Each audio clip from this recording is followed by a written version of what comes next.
Hi, welcome to my presentation. My presentation today is on urban planning.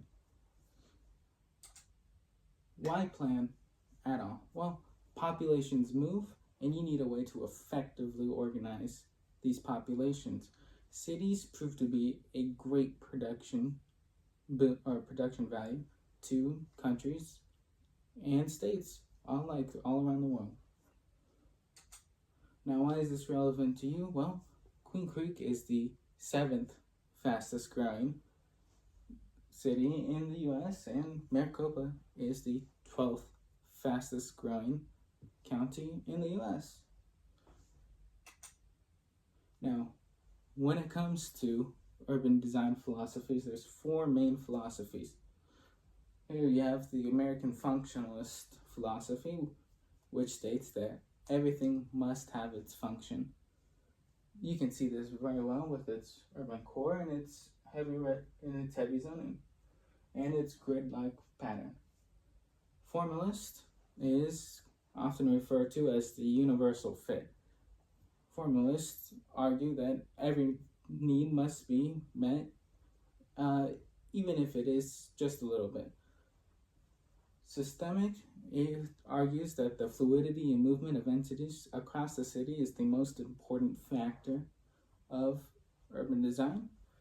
And humanists emphasize the participation in the human experience. Now, this is a picture of Phoenix. As you can see, it is very functionalist in its design. It is heavy grid and heavily zoned residential, very blocky, what we call the super block.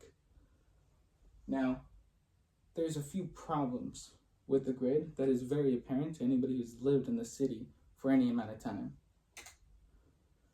The problems mainly include intersections. Grid designs, since they're so straight-laced, tend to emphasize intersections, which over 50% of accidents occur in. Congestion following intersections. The increase in intersections causes traffic congestion, and grids tend to not be able to emphasize their arteries and their auxiliary roads, meaning that they can't direct traffic to where it needs to go. Then you have geography. Well, Arizona doesn't struggle with this much because it's very flat, at least in Phoenix.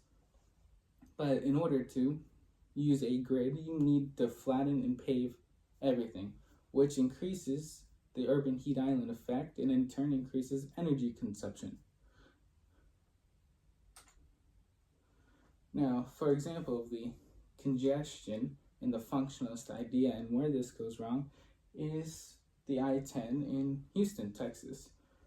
The I-10 in 2011 was expanded to 26 lanes using $2.8 billion to aid in the bad traffic congestion. Now, only 3 years afterwards, they were experiencing 85% more congestion than they had before. And this is statistically been known to be a problem for years, since I believe 1977, when the original Brown's paradox came about. Another problem you'll often see in grids is what they call spatial mismatch. This is as far as housing and residential is from the amenities, such as grocery stores, anything needed to live, healthcare, and so forth.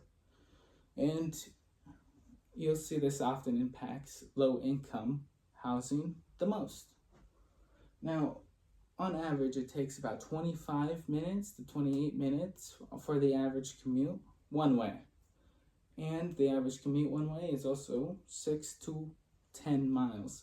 Now, makes you ask, why does it take so long to travel 6 to 10 miles? That could be, well, because of the congestion, and also simply the fact it takes 25 minutes to get anywhere, which refers to spatial mismatch.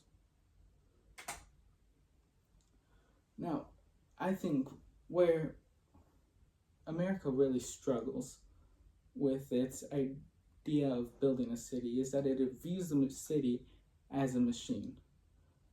Cities are not machines that need to be fine-tuned and need to be the most efficient in order to work properly. Cities is meant to be home that the planners tend to not think about. And thank you for listening to my speech.